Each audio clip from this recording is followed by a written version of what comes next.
From the Digital Media Center, on the campus of Southern Oregon University in Ashland, Oregon. This is Ramping Up Your English, an educational program for intermediate-level English language learners. Here's your host for Ramping Up Your English, John Letts.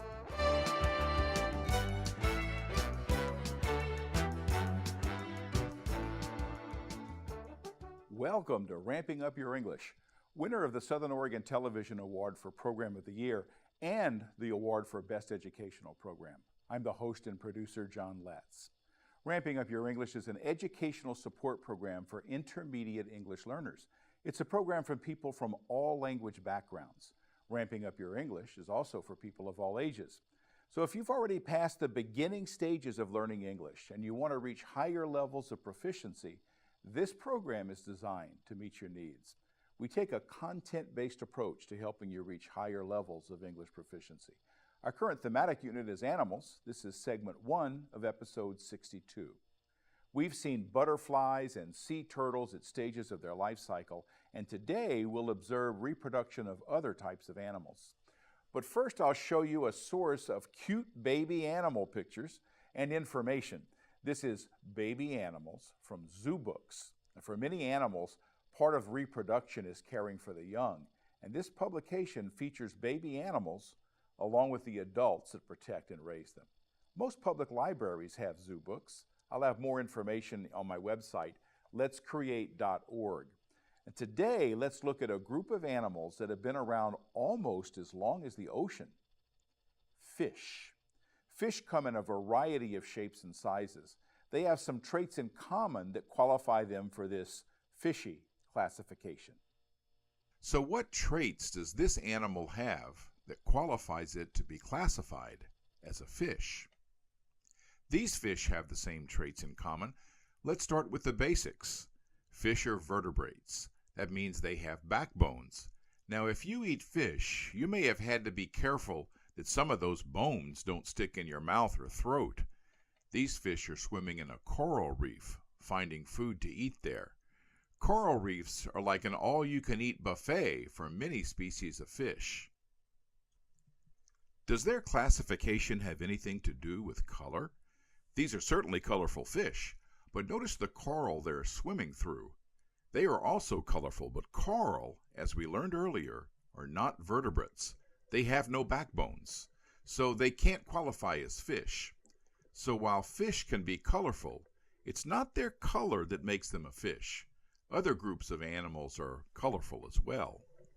Size doesn't seem to matter either. Here we see fish of various sizes. They're all fish, even at different sizes. Here are some colorful fish scouring the ocean floor for a meal. They have backbones like all fish. Fish are also cold-blooded. Their bodies don't produce and maintain their own body heat. Cold-blooded animals get their body heat from the environment around them. Different species have different body temperatures, but they're all said to be cold-blooded. Fish are sometimes found in very large groups. These groups are called schools. This school is swarming. If we look at the fish we've seen so far, we see some things about their appearance that they have in common. We've seen fish that are fairly oval in shape of their body. They have these fins sticking out that they use to guide their swimming. They have vertical tails that they move from side to side. All these appearances convince us that we're looking at a fish. It's a good bet that these fish all have backbones and they're cold-blooded. What about this creature swimming among the fish? It doesn't look like the others. It's flat instead of oval, no pointy fins, and that tail doesn't look at all like the others. Would you be surprised to hear that this creature is a fish?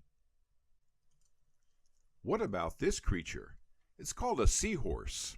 There's no oval shape, no fins, no vertical tail moving from side to side. Surely this is something else. Well, guess what? You've been looking at a fish. There's another trait that an animal must have to qualify as a fish. While fish must have backbones and be cold-blooded, they also must have gills.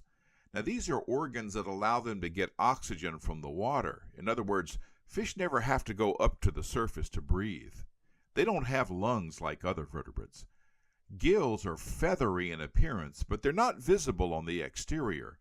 Fish wear their gills on the inside, usually under slits in the side behind their heads. Some fish have scary-looking teeth, like this one. Fish begin their life cycles as eggs. They hatch from eggs, at which point they're called fry. Now, fry are immature, which is to say they're not capable of reproducing. That doesn't mean they can't eat, though. Unlike mammals that give milk to their young, fish mothers can only teach their young to get their own food or leave them to figure it out for themselves. It depends on the species. Fish are capable of cooperative behavior, like these sardines swirling around to confuse a predator, a shark. Speaking of sharks, although they are classified as fish, sharks break some of the classification rules. First of all, the internal skeleton of a shark is made of cartilage instead of bone. This makes them more flexible swimmers. Some sharks hold their eggs inside their body until they hatch, thus providing a kind of live birth. So while laying eggs and having backbones remain traits that all fish have in common, some sharks are a little different. While sharks are notorious predators, some species are quite picky about what they'll eat. Most sharks are not easily intimidated, but most species have no desire to attack people.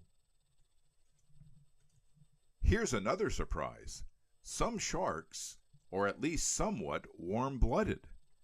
I guess if you're a shark, you don't have to follow all these fishy rules.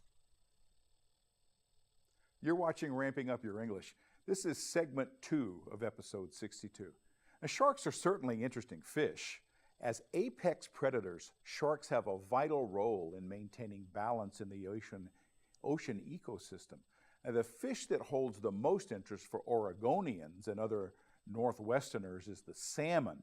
Along the Pacific Ocean in the Northwest, the key species are the 5 kinds of salmon and a fish called a steelhead trout, which is actually a salmonid. Here, there are some of the steelhead trout moving up a clear stream to reproduce, to spawn. Now, steelhead is in fact a rainbow trout that sojourns in the ocean and then returns to spawn, thus the name trout. Now, steelhead are interesting in a number of ways. They have some of the same traits as salmon, yet the DNA of a steelhead and a rainbow trout is exactly the same. Also, steelhead can make more than one spawning cycle. Now, salmon have a slightly different cycle. Let's learn more about salmon from this video.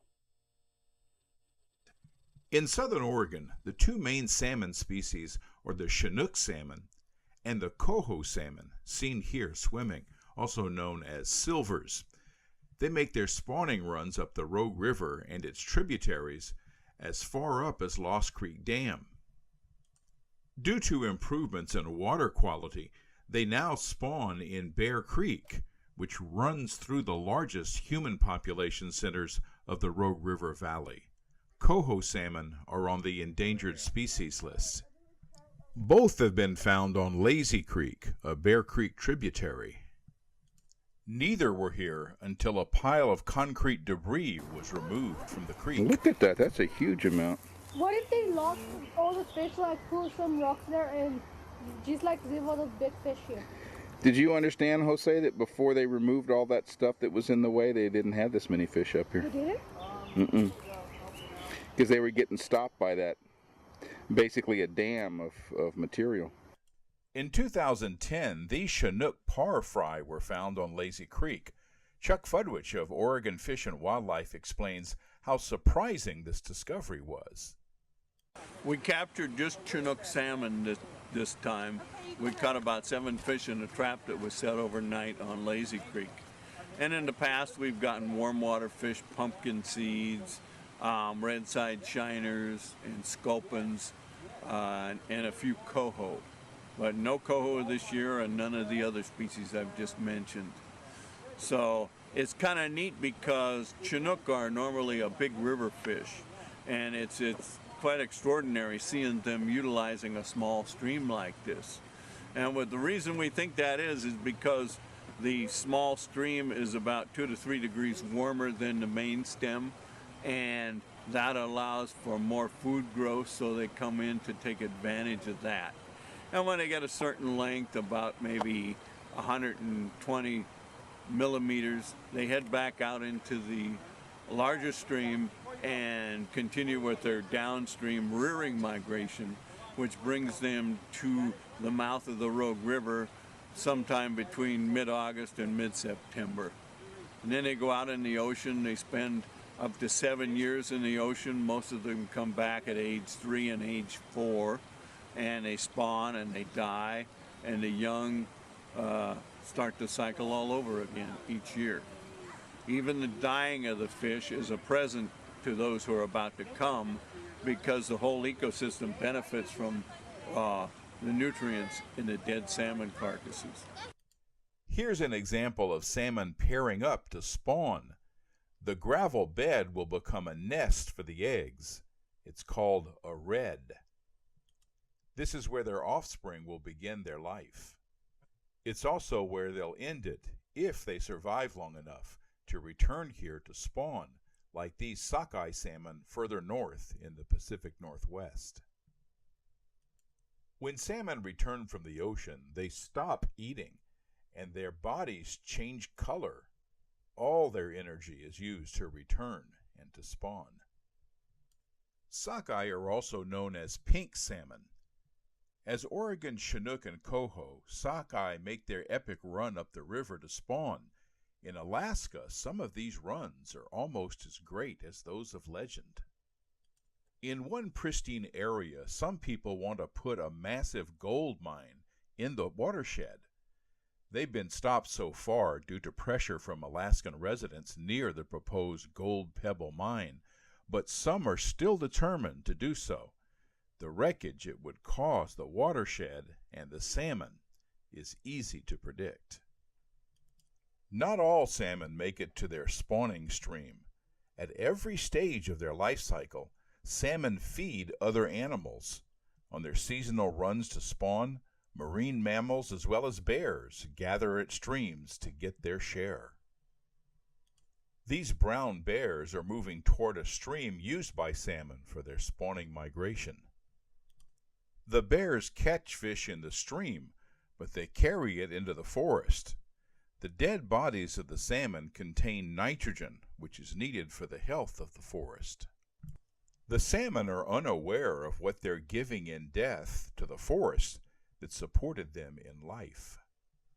The seagulls and the crow are also players in spreading the benefit brought back from the sea by the salmon. The decomposers, the carrion eaters, all of them have a role in this exquisite system of providing nutrients to the forest. It's called the nitrogen cycle.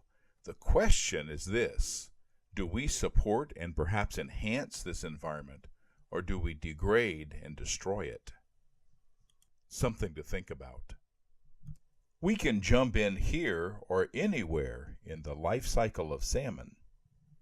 That life cycle needs a boost sometimes from humans to mitigate changes we've made in the environment. And that's the role of a fish hatchery like the one here, the Coal Rivers Hatchery at Lost Creek Lake. Salmon can't migrate past the Lost Creek Dam on the Rogue River, so fish are reared here to furnish the next generation of salmon.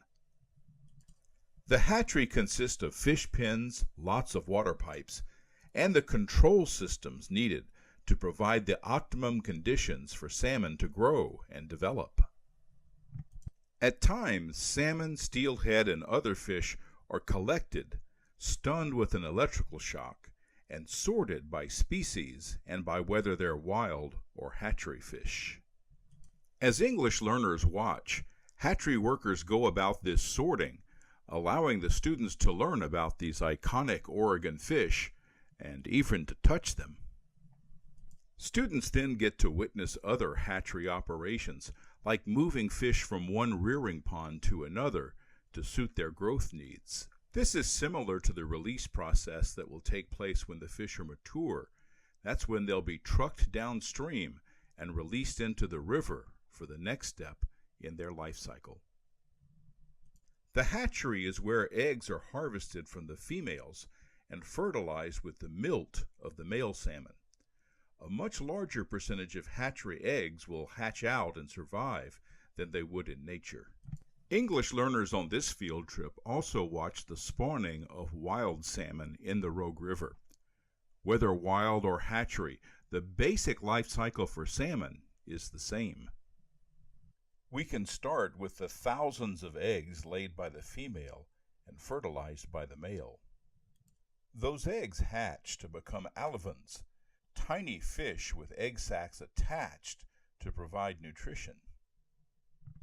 When that stored food is used up, the fry leave the nest, the red, to forage on macroinvertebrates and grow. At this stage, they have par marks, vertical stripes that help them blend in and become hard for predators to see. As they grow in size and strength, they migrate out toward the ocean and lose those par marks. Most will become food for other animals, but the survivors will follow the river to an estuary, an area that's a mix of fresh water and salt water. This is where they make a remarkable change. Their bodies reform themselves from a freshwater fish to a saltwater fish. They're called a smolt during this process. When smoltification is complete, the salmon are ready for the ocean, where they'll spend most of their lives, and many will become food for various marine mammals. Then they get an irresistible urge to return to the river and tributary where they were born. They stop eating, but they never stop trying to return to the stream where they hatched out. When they find their natal stream, they mate and lay eggs, starting a new cycle of life from those eggs. They live long enough to protect the nest they made in the gravel. Then they end their own life cycle. They've given it all for the spawning. Their death brings new life, life that will renew the cycle as it has for countless years.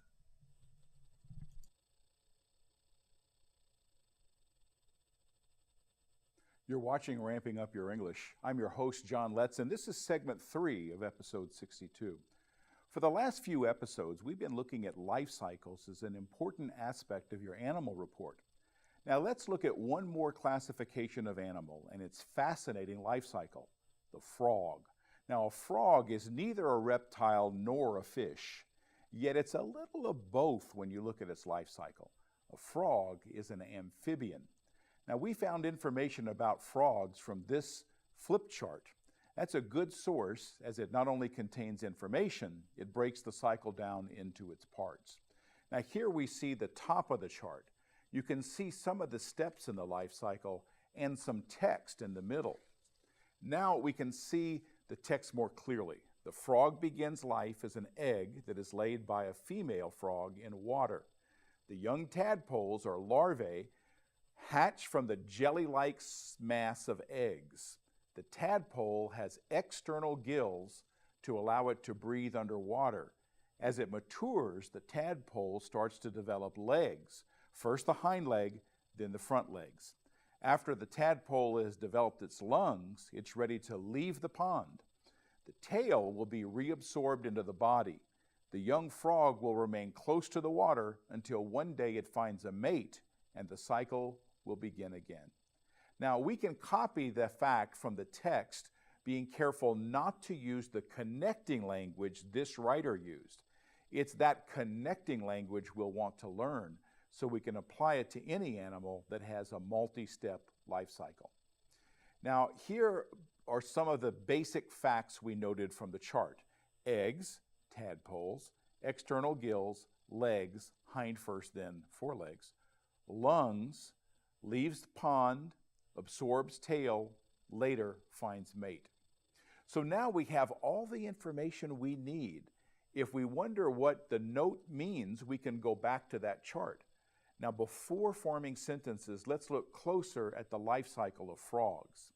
Frogs are cold-blooded vertebrates that begin their life as eggs. I remember wading through a flooded rice field when I was a teenager and finding a clear jelly-like mass with black dots in it. Well, what I found that day was a mass of frog eggs. Now, there's a great little picture book from Scholastic that traces the life cycle of frogs. It's entitled Tadpole to Frog by Melvin and Gilda Berger. It begins where the chart did. Remember all those eggs I found? Well, by the way, there were hundreds of them. The book informs us that the mother frog lays eggs in the water. Then the tadpole starts to grow inside the egg. A tadpole comes out of the egg. A tadpole looks more like a fish than a frog. A tadpole can breathe underwater. That's because it has gills, but unlike fish, those gills are on the outside of its body. A tadpole grows front legs, and now we know that from the chart that the tadpole grew the hind legs before the front legs. The following stage is a big transition from a water animal to a land dweller. With lung development, it can now live outside of the water, and at this point, it looks more like a frog than a tadpole, but it still doesn't quite look right with that tail still attached. Now, if you felt awkward when you were an adolescent, imagine how a juvenile frog might feel with that stub of a tail. Well, finally, the frog achieves adulthood. Now it gets busy looking for a mate. Like so many animals, frogs can't reproduce without one. They croak at night, hoping to get the attention of a frog of the opposite sex. The eggs are laid in the water, and the cycle starts all over again. Now, having read this simple book, we may have a better handle on the notes we took. Let's take another look at those notes. The first note is about eggs.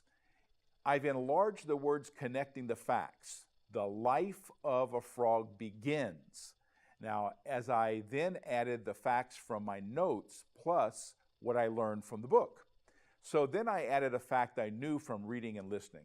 And now let's look at the second note. It's about tadpoles. Now take a quick look at our notes and we'll compare and then compose a sentence. Now notice the connecting words in large print. As the eggs start to mature, tells where in the process we are.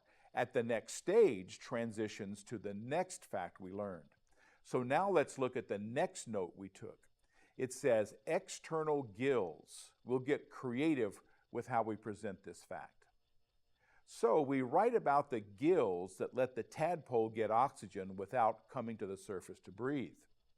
We're back to the basic facts. These tadpoles, so much like little fish, and now they start to do what fish could never do. The legs start to emerge. First the hind legs, then the forelegs. So we write that the next notable change is the emergence of the legs. Now, we didn't just throw in the word next. We used it in a phrase that makes a clear transition of sequence. Now let's look at our notes again. Here's an extremely important change to note, for this is where the frog takes an irreversible change to a land animal. Never again will this individual be able to stay indefinitely underwater. We even use the word transition to note this change. For the last time, we check our notes. Now we note the final stages in the frog's life cycle. Having shifted to life as a land animal, the frog goes through some final physiological changes and starts the process of reproduction. This will start the life cycle for the eggs that are laid in the water and the life cycle of a new generation. Now, amphibians like frogs, newts, and salamanders are like reptiles, yet they differ in several ways. Amphibians don't have scales like reptiles, and they can absorb some of their oxygen directly from their skin. Amphibians need to stay near water. Not all reptiles do. Now, we found the frog life cycle information on the flip chart. Let's look at some other places where we can gather information about a frog's life cycle. Remember those wildlife cards we used in earlier episodes? There's a section inside each one that, under the heading of breeding. Now, the section on breeding for this marine mammal even has illustrations that relate to the life cycle. The life cycle information for the report includes details on how the young are brought up through their immature years to become a mature adult. Now, we'll take a closer look at that, plus we'll introduce the concept of adaptations in our next episode. Meanwhile, you can get in touch with me. Send an email to letscreatepro@gmail.com. Visit my website at letscreate.org for all the support materials for this episode. Just navigate to the episode 62 page. You can watch and even download all episodes of Ramping Up Your English at archive.org/details/roguetv. Use the search box by entering Ramping Up Your English. You'll find all the episodes there. Ramping Up Your English can be seen in Ashland on Channel 15 on the Ashland Home Network and in the rest of Southern Oregon on Channel 182. Showtimes are 8 a.m. on Mondays, 7:30 p.m. on Thursdays. Visit rvtv.edu for free live streaming. Sometimes will vary in different areas, so check your local public access and education stations.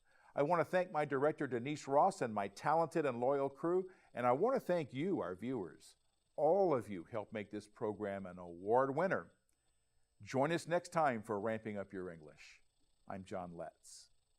You've been watching Ramping Up Your English, a support program for intermediate level English language learners. Learn more. Visit our website at letscreate.org.